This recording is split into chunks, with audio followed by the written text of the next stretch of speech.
ჭვანის ხეობაში ზამთრის სამზადისი უკვე დაწყებულია. სოფლები ოქტომბერში თოვლით დაიფარება. ყველა თავის სახლში ფუსფუსებს და დახმარების მოლოდინი არავის აქვთ. ზემო აჭარის ამ ხეობაში 11 სოფელია. როგორც კი გზა ვიწროვდება და მაგისტრალზე მხოლოდ ერთი ავტომობილის გავლა არის შესაძლებელი, სოფელი ჭვანა იწყება. ადგილი სადაც პოლიტპატიმარი ქალი მზია ამაღლობელი დაიბადა და გაიზარდა. გამარჯობა. ჩვენი მასპინძელი ჟურნალისტის რძალია. როცა თამარ ართმელიძე ოჯახის წევრი გახდა, მზია პირველ კლასში შევიდა. ჩემი შვილების ერთად გავაზარდეს. პირველ კლასელი ბავშვი. 20 დღეს უნივერსიტეტში ჩარიცული იყო, რომ თემურის მამა დაიღო. უფროსი ძმა მისი. ეგრე წიგნები ჩაალაგა ყველაფერი, მართლა მის ოთახში რომ მითხადა, მის ოთახში თამრო მეშინა 4 შვილთან მარტო რედაქტორებდა. ვეღარ ვისწავლი. სია როგორ სურდა, როგორ უხარო და შეისწავლდა, მოდი მის სახელზე ისწავლე მეთქი. ისეთი შაბათი კვირა არ მახსოვს, ის არ ამოსულიყო. მისი პირადი დაივიწყა და ჩვენ მოგვიწონა მისი პირადი ცხოვრება. რა ვიცი. მაგისანე სასწაული შვილი დედას არ ეყოლება ნამდვილად. სოფელში ეს ერთადერთი სახლია, სადაც ევროკავშირისა და საქართველოს დროშები ფრიალებს. გამოფენილია პოლიტპატიმრების ფოტოც. ასე მივხვდით, რომ სწორ მისამართზე მივედით. სულ ყველაფერი და ფარანზიას პატიმრება. შაბათ რეკას ექსის მერე წანებს. იმასთან შეზღუდული დროით და ეს თავრობა თვარწევდა. სურამის მოლოდინი არა. წავა ეს თავრობა. მაგის მედიცა.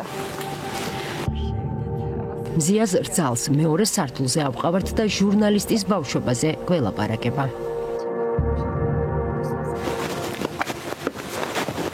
რამდენი წელი ცხოვრა ამ სახლში? მზია საშუალო დაამთავრა, მე 2 წელი მოსამზადებელად მიყავდა. სამუშაოზე 10 წელი ვყვარდი, შენ ოღონდ იკითხმეთი აკვანს დუტევოდი ბავშვებისას. და თან კითხულობდა და თან კითხულობდა თან ბავშვებს იმარშობოდა, მიქცევდა. აი ეს არის მზიას ოთახი. შევიდეთ? შევიდეთ. ჩემი მზია. მე და იმ დღეს აქროს დიდი ჩემი მზიას. ყველაზე მთავარი ბავშვი. ახლაც დამირეკავს თამრო ბავშვს მიხედ. კითხულობენ? თავის ჯანმრთელობაზე ამბობს რამე? არა. კარგად ვარ. მისი სიტყვა კარგად ვარ. ეს წარწერა მზიას გაკეთებულია? ხო. როდის გააკეთა? მაშინ სწავლობაში. ზიას ოჯახთან სტუმრობა ერთადერთი იმედით სრულდება. ჟურნალისტის სახლში მალე და ჯანმრთელი დაბრუნდება.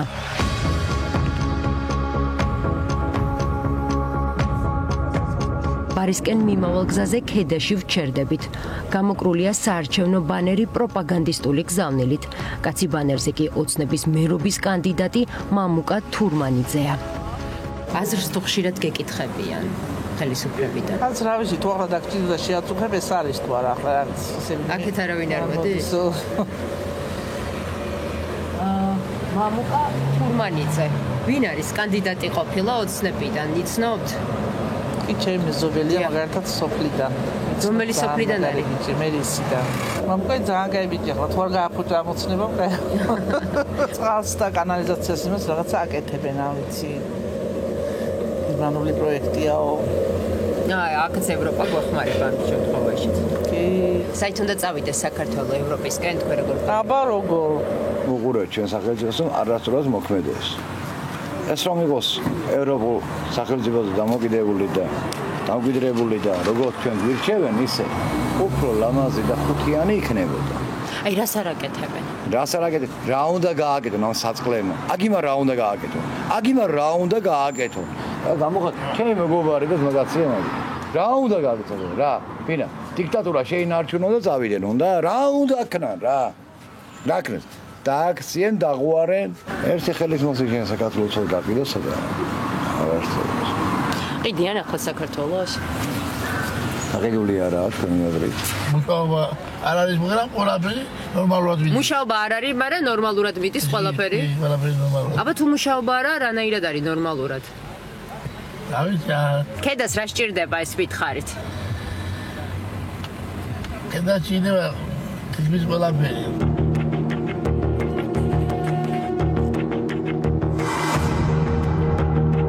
მთელი საქართველოს მსგავსად ბათუმიც სასკოლო სამზადისშია. მშობლები გვეუბნებიან, რომ ფასები მაღალია, მოვაჭრეები კი მყიდველების სიმცირეზე მიანიშნებენ. ისეთი ფასები ადევს ტანსაცმელს და რამეებს, რომ აი ერთ მშობელმა შეძლებულმა შეძლეს აუვიდეს და იყიდოს, მაგრამ 5 შვილის მშობელმა როგორ იყიდოს და როგორ მოამზადოს ეს ბავშვები. ვისაც აქვს ყიდულობს, ვისაც აქ არ ყიდულობს. ამის და მეტნაკლებად აქვს ხო, მეტნაკლებად ის როგორ შესაძლოა. მაგრამ ხალხი მაინც ცოტა აქვს. რატო აი ვისაც უნდა იყიდოს შვილისთვის არა აქვს. აი მაგალითად ყველაფერი გაძვრებია სკოლის დროზე, ხო? არის ყველაფერს ფასი აქვს მომატებული. უთქვათ რომ კარგი მუშაობა არა, მართლა არა. დაბალფასიანი ადგილია, მაგრამ რა მნიშვნელობა აქვს? თვითონ არაა მომხმარებელი რა. მანენა დუმბაძე გარე მოვაჭრეა. ის ქალაქის ცენტრში ვაჭრობს, ამბობს, რომ პროდუქტის ფასები მაღალია, პენსია კი არასაკმარისი. მაყოფილი ვარ. არ უკმაყოფილი. ყოფა როგორია ბებო ბათუმში? ძალიან ფასი ამოვნდე. 8 ლარი იღებს ბატონო. ქალაქში ის გაჭირვება არის, რომ ცოტა ახლა 8 ლარი მაღიდეს, ხა? უნდა გიდეს 2 ლარი. ძალიან სიძვირეა ყველაფრისა. ვის უჭერთ მხარს? ის ცეკავ ვის თუჭია, შენ მითხარი ახლა? არ ვიცი. მეც არ ვიცი. თავრობა მოგწონთ თუ არ მოგწონთ? თავრობა მომწონდება, რომ პენსია მექნება ცოტა მაღალი, მე მაშინ მომწონდა. მანენა დუმბაძე ერთადერთი პენსიონერი არ არის, ვინც თავს ვაჭრობით ირჩენს. ტურისტულ ზონაში გვხვდება ზოია მიქავაც, აფხაზეთიდან დევნილი, ხელნაკეთი ნივთების მოვაჭრეა.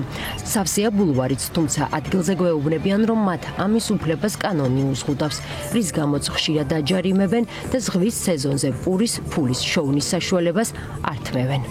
ბულვარი ტურისტული ადგილია. წყლის ფასი 3 ლარიდან 10 ლარამდე მერყეობს. ხილის ფასი ერთჯერადი ჭიქებით 5 ლარიდან იწყება. ბებო გვიან ღამემდე ვაჭრობს. გვიყვება, რომ მას ჩაეძინა და ჩანთა მოპარეს, მაგრამ პოლიციამ საქმე არ გამოიძია. სუნკამონპარისა გასაფული ამის და ისიც არ გადაახმეს კამერა მეექსეგან ყოფია. რა ეს ვიდეონა მისცემ თავრობას რა ის კამერა. ან მინდა და არ გამოიძიე საქმე? არ გამოიზის. რატო ქალბატონო? არ ვიცი რატო. ეხა საარჩევნო კამპანია რომ მიდის? ხადა არის. არ არის? არ ვიცი. როის არჩევნები? 4 ოქტომბერს. არ აპირებთ მისვლას? მიდი რა აზრი აქვს? მიდი რამის მეხმარება. ფასები მომატებულია? კი რა თქმა უნდა, ახლა მალინა იღებს 14 ლარი, მარწყვი იღებს 23 ლარი, მაყვალი 20. ბავშვებთან ერთად მოგეხსენება ძალიან რთულია, რომ დაისვენოს დედამ განსაკუთრებით და ამიტომ ვცდილობ მაქსიმალურად მათზე ვიყოთ მორგებული. ძირითადად ზღვა აუზით ერთობა ყველაზე მეტად და გარეთოსა გამოდივართ უკვე ატრაქციონებით. ფასები როგორია? საკმაოდ მაღალი. ვინები გაძვირდა ძალიან. აი რამდენითაა დაახლოებით გაძვირებული? მე ვფიქრობ 300-400 ლარი. ჩვენ რა რთულია, ყველაფერი სიძვირეა. პროდუქტი, სასკოლო ჯერ არაფერი არ შეგვიძენია. ბავშვებს რამდენი ამეჭირდება. შაბათის ფორმულა არატურისტულ დასახლებაშიც მივიდა, სადაც ვერ მალავენ კრიტიკას ივანიშვილის ხელისუფლების მიმართ. ნაწილი არჩევნებს ბოიკოტს უცხადებს, ნაწილი კი მისვლას გეკმავს, მაგრამ არ იციან ვინ არიან მერობის კანდიდატები, რადგან შეხვედრებს არავინ მართავს. მოსწონთ მთავრობა? მთავრობა ვისმოს. იცვლება მთავრობა და ყოველდღიურად რას მიხდებია. 13 წელი არ შეცვლილა. ხო. აღარ მიდიან. რომ მოგეწყინება რა, კაიც რომ იყოს მოგეწყინება. კი, ნამდვილად. აუცილებელია ცვლილება. სიახლე აუცილებლად საჭიროა, ხო. თქვენი ქვეყანა რუსეთისკენ მიექანება ეს მოგწონთ? არა. ამჩნევთ ამას? შემიქმნება, ამჩნევ რა არა. ყველა ამჩნევს. საცობების პრობლემაა ძირითადად. საცობების პრობლემაა, ბათუმში განსაკუთრებით არის, რომ რამდენად კრიტიკული ბრძანდებით ოცნების მიმართ თავრობის. ნაკლებად ვარ კრიტიკული. ნაკლებად. რითი ხართ კმაყოფილი? რომ მშვიდობა გვაქვს. პენსია საკმარისია? საკმარისი იქნება მაინც 100 ლარი, მე რა ვიცი. აი რაში გყოფნით ეს პენსია? სამლებში გეყოფა და თუ გეყო იგიც. შეიძლება არ გეყოთ? საიდან გეყოფა მე ერთი კვირის წინ გამოკლებები შემდგარი 700-800 ლარი ძიმის და არანაირი შეღავათები. მე განსხვავებული აზრი მაქვს და მე ოცნების სტილო და არც ხმარ. თქვენ რა მოგწონთ ოცნებაში? ყველაფერი. არც ერთ წამოქმნია არაფერი არასოდეს. როგორ არ ოქნია კაცო, რაც გააკეთე ნაციონალებმა ის რო გაგრძელებულიყო ბედნიერი ვიქნებოდი დღეს. არც ერთის არა. გაიქცა ის დღე როცა ივანიშვილი მოვიდა საქართველოში. მიხვალთ არჩევნებზე?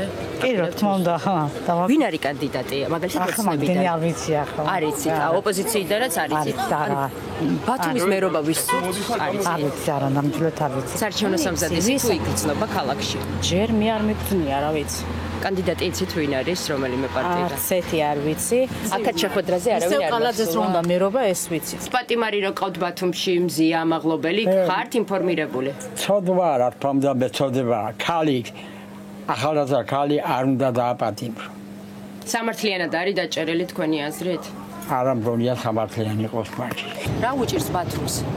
არ ვიცი, მაგრამ მგონი ხაერი. აიღე მშენებლობა. დაიწყებული იქედან, როცა ზღვის ხედს გიხურავენ და ცხოვრობ იქა, იქ მოდის რამე, ამას ბათუმი ქვია რა. სახლის აღზია ზედმემიდებული ხო? რაღაცა მზისხივი ხო უნდა დაინახოს ადამიანს. ჩემთვის არა მნიშვნელობა, რომელს ვიცე, მეც თუ მეორეს, ორივე ერთია, მესამეს არ უშვებენ და ასეა. ზაირა მესხი ბათუმელი პენსიონერია. ის მეგობართან ერთად ყოველ საღამოს ქალაქში სეირნობს. ქალის სოლიდარობას უცხადებს ჟურნალისტ მზია ამაღლობელს. აკრიტიკებს ირაკლი დგებუაძეს და გვიმტკიცებს, რომ აჭარაში უმრავლესობა ივანიშვილის მიმართ კრიტიკულად განწყობილია. პოლიტიკაში რა ხდება? არ ვიცი, კარგი არაფერი. კარგი არაფერი, ახლა თქვენი კოლეგა და ისე დღეშია იქა და მე მგონი ძალიან მართლა უკანონობაა. ჟურნალისტი გოგო ზის ციხეში სირცხვილი არ არის რისი გულისთვის. რას ნიშნავს მზია ბათუმისთვის? მე არ ვიცნობ პირადად მას, რა თქმა უნდა, მაგრამ რომ მესმის ეს რა არის სირცხვილი არ არის, მე მგონი იმ ბიჭის მაგერ მემცხვენია. ახალგაზრდა კაცი არ უნდა იკადროს, მაგრამ ალბათ მისი თავიც არ ეკუთვნის მას. თქვენ არ გინდათ ევროპისკენ? ჩვენ ძალიან გვინდა. რა თქმა უნდა გინდათ, მაგრამ ეხლა ჩემთვის მაგალითად რაღაც დროს ევროპაზე, მაგრამ რატომაც არა, შეიძლება არ ვხვდები დღეს და ხვალ. კაი პენსია მქონდეს. ხო გააყალბეს არჩევნები და ეს თვალნათლივ ხედავდით ამას ჩვენ ტელევიზიით. არ დამიჭირონ მეც საშიშია. ახლა ვერც ლაპარაკობ. ვინ არის ოცნების კანდიდატი, იცით? ვისი? ოცნების კანდიდატი. ой, არ ვიცი, მაგათ საერთოდ არ ვიცნობ. ჩემთვის ყველა ერთია, ყაველაშვილია ყველა. გაუნათლებლები. ზღვისპირა ქალაქში უკვე 293 დღეა საპროტესტო აქცია უწყვეტად მიმდინარეობს. ყოველ საღამოს 7 საათზე მთავრობის სახლთან შეკრებილები რიგგარეშე არჩევნებსა და პოლიტპატიმრების გათავისუფლებას ითხოვენ. ყველაზე მეტად პროტესტის მონაწილეები მზია ამაღლობლის თავისუფლებას ელოდებიან. მზიას გარეშე პროტესტი წარმოგედგინათ? მზიას გარეშე, მზია ჩემი ოჯახის წევრია. მზიას გარეშე ზოგადად წარმომედგენია ესე ყოფნაც და მზია არის ადამიანი, რომელიც გარეთ უნდა იყოს. მზია არ შეიძლება ციხეში იყოს, მაგრამ ვართ იქ, სადაც ვარ. მშვიდობიან და ისეთ ადამიანებს ერჩიან, რომელსაც აქამდე არასდროს კანონის წინააღმდეგ არაფერი არ ქონია. თევზი თავიდან ყარს, იქ ყარს და იქიდან მოდის და თუ რადიკალურად ყველაფერი არ გასუფთავდა და არ შეიცვალა, რა თქმა უნდა, აქ არავის არ დასჯის პირიქით. ქურდობა, ყაჩაღობა არის ახალისებული. და პირიქით ერთმანეთს ითრევენ სუფთა ადამიანი ოცნების პირობებში საჯარო სამსახურში ვერ გაჩერდება. ხალხი ვერ იხსენებს რა გააკეთა ოცნების ხელისუფლებამ აჭარაში. ხალხის ხმა ივანიშვილის ხელისუფლებას არც აჭარიდან ესმის. მოსახლეობა მძიმე სოციალური პირობების გამოჩივის. ქაოტური მშენებლობების უკან კი დარწმუნებულები არიან, რომ ელიტური კორუფციაა. ბათუმში სატრანსპორტო კოლაფსია. ასევე დღითი დღე მატულობს პროდუქტის ფასები, რის გამოც მოსახლეობას ცხოვრება მძიმე პირობებში უწევთ.